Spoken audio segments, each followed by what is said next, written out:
Hello students.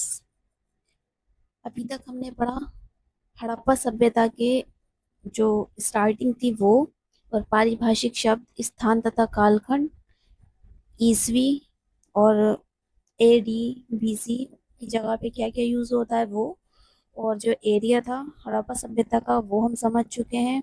इसके अलावा आरंभिक तथा विकसित हड़प्पा संस्कृतियां जो थी वो हम जान चुके हैं और इसका आरंभ पढ़ चुके हैं।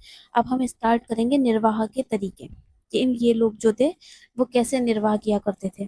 आपने मानचित्र 1 तथा 2 में देखा होगा कि विकसित हड़प्पा संस्कृति कुछ ऐसे स्थानों पर पनपी जहां पहले आरंभिक हड़प्पा संस्कृतियां अस्तित्व में थी।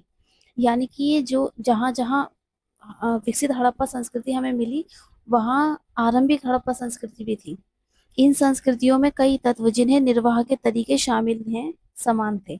जैसे कि जो आरंभिक संस्कृतियां निर्वाह करती थी जिन तरीकों से, उन्हीं तरीकों से जो है मैच्योर हड़प्पा संस्कृति ने भी निर्वाह किया। हड़प्पा सभ्यता के निवासी कई प्रकार के पेड़ पौधों से उत्पाद प्राप्त करते थे और जानवरों जिनमें मछलियां भी शामिल हैं इनसे भोजन प्राप्त करते थे। जले अनाज के दानों तथा बीजों की खोज से पुरातत्वविद जो थे वो आहार संबंधी आदतों के विषय में जानकारी प्राप्त करने में सफल हो पाए हैं। ये जैसे कि जले हुए अनाज के दाने मिले इन्हें, बीजों की खोज की, तो इससे इनको आहार क्या क्या वो लोग करते थे इसकी खोज करने में आसानी हुई।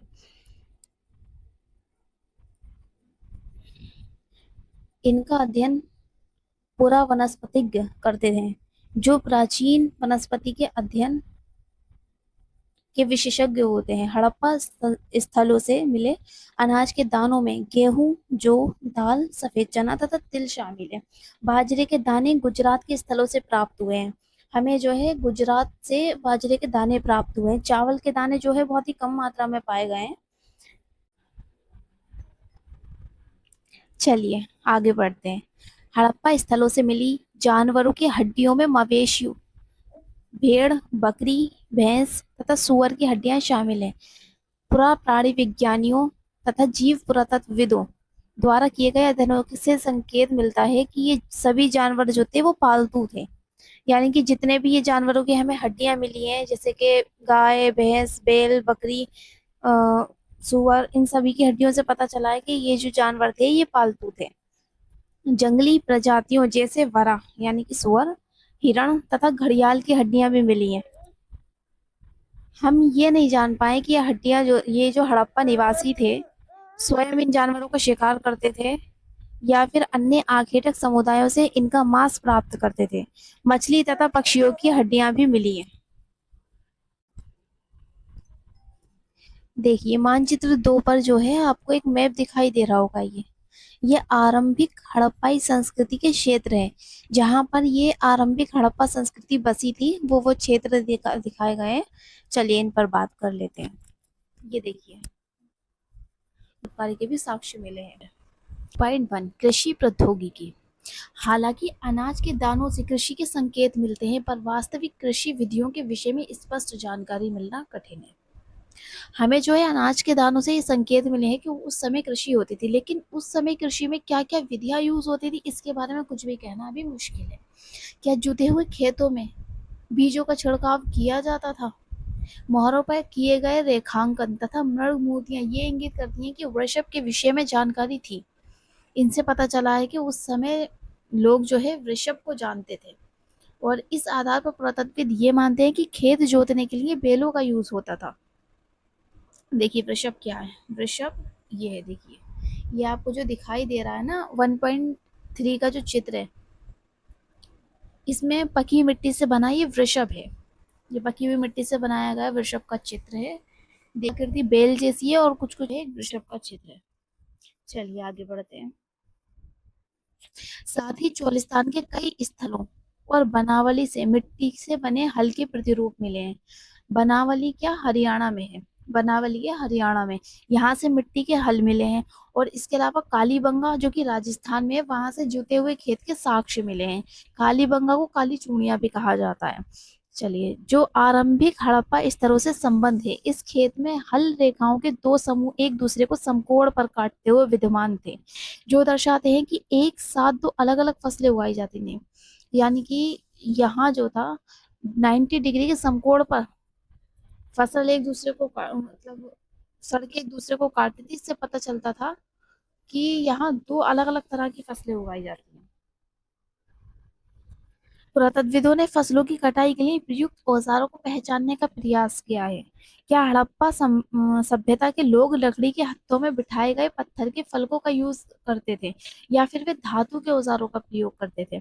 अधिकांश हड़प्पा स्थल जो थे वो अर्धशुष्क क्षेत्रों में स्थित थे, जहाँ संभवत कृषि के लिए सिंचाई की आवश्यकता पड़ती होगी। अब ऐसा ही एक स्थल मिला है शोरतुगाई में, जो कि अफगानिस्तान में है। वहां पर जो है नहरों के कुछ अवशेष मिले हैं, परंतु पंजाब और सिंध में नहीं। देखिए वहां पर कुछ नहरें मिली हैं, जिससे ऐसा अंदाजा लगाया जाता है कि ये उस समय जो है सिंचाई का कार्य करती होंगी, लेकिन पंजाब में और सिंध में कोई ऐसी नहरें नहीं मिली हैं। ऐसा संभव है कि प्राचीन नहरें बहुत पहले ही गाद से भर गई थी। ऐसा भी हो सकता है कि कुओं से प्राप्त पानी का प्रयोग सिंचाई के लिए किया जाता हो। इसके अतिरिक्त धोलावीरा जो गुजरात में, वहां से जलाशयों का प्रयोग संभवत कृषि के लिए जल संचयन हेतु किया जाता है। देखिए मैंने इस शॉर्ट में लिख दिया है ये ऊपर। देखिए मिट्टी के हल हमें कहाँ से मिले हैं, तो चोलिस्तान व बनावली से हमें मिट्टी के हल मिले हैं। वहां से हमें बैल से ये हमें पता चला है कि ये बैलों का यूज खेत जोतने के लिए किया जाता होगा। उस समय वृषभ भी थे, वृषभ की भी जानकारी प्राप्त हुई है। और जुता हुआ खेत, इसका साक्ष्य मिला है हमें कालीबंगन से। यहाँ पर सड़कें जो है समकोण में 90 डिग्री का कोण बनाती हुई काटती हैं। और सिंचाई जो होती थी वो शोरतुगाई जो अफगानिस्तान में एरिया, वहां से नहरें प्राप्त हुई हैं। इसके अलावा कुओं द्वारा भी सिंचाई की जाती होगी। इसके नीचे आप लोग देखिए, ये आपको कुछ औजार दिखाई दे रहे होंगे, देखिए। और ये जलाशय है धोलावीरा का। देखिए धोलावीरा से मेरा जलाशय, इसके राजगिरी कार्य पर ध्यान दीजिए। ये कितना व्यवस्थित ढंग से बनाया गया ये जलाशय है। आप लोग देख सकते हैं आज से 5000 साल पुराना ये अ, जलाशय है, फिर भी कितनी अच्छी तरह से, कितने व्यवस्थित ढंग से बनाया गया है।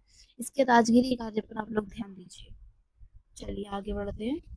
ये देखिए पुरावस्तुओं की पहचान कैसे की जाती है। देखिए भोजन तैयार करने की प्रक्रिया में अनाज पीसने के यंत्र तथा उन्हें आपस में मिलाने, मिश्रण करने तथा पकाने के लिए बर्तनों की आवश्यकता थी। इन सभी को पत्थर, धातु तथा मिट्टी से बनाया जाता था। यहाँ एक महत्वपूर्ण हड़प्पा स्थल मोहनजोदड़ो में हुए उत्खनन पर सबसे आरंभिक रिपोर्टों में से एक से कुछ उद्धरण दिए जा रहे हैं। देखिए अवतल चक्कियां यहाँ जो है बहुत ही बड़ी संख्या में हमको मिली हैं। और ऐसा प्रतीत होता है कि अनाज पीसने के लिए प्रयुक्त ये एकमात्र साधन थी।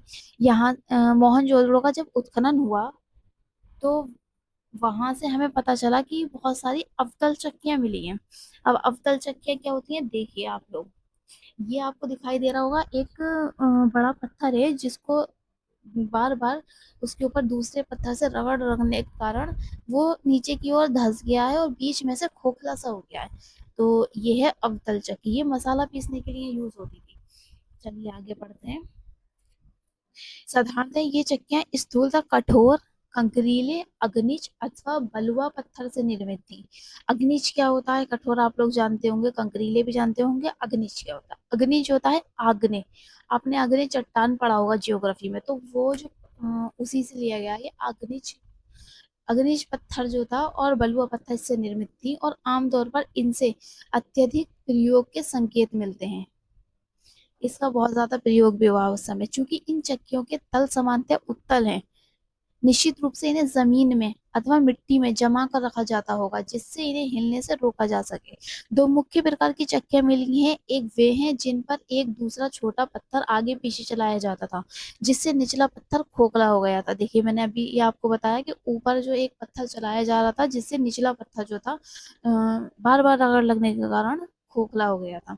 और दूसरी वे हैं जिनका प्रयोग संभवत केवल सालन या तरी बनाने के लिए, जड़ी बूटी या मसालों को कूटने के लिए किया जाता था। इन दूसरे प्रकार के पत्थरों को हमारे श्रमिकों द्वारा सालन पत्थर का नाम दिया गया है, तथा हमारे बावर्ची ने एक यही पत्थर रसोई में प्रयोग के लिए संग्रहालय से उधार मांगा है। अर्नेस्ट मे के फर्दर एक्सकवेशंस एट मोहनजोदड़ो 1937 से उद्धरण।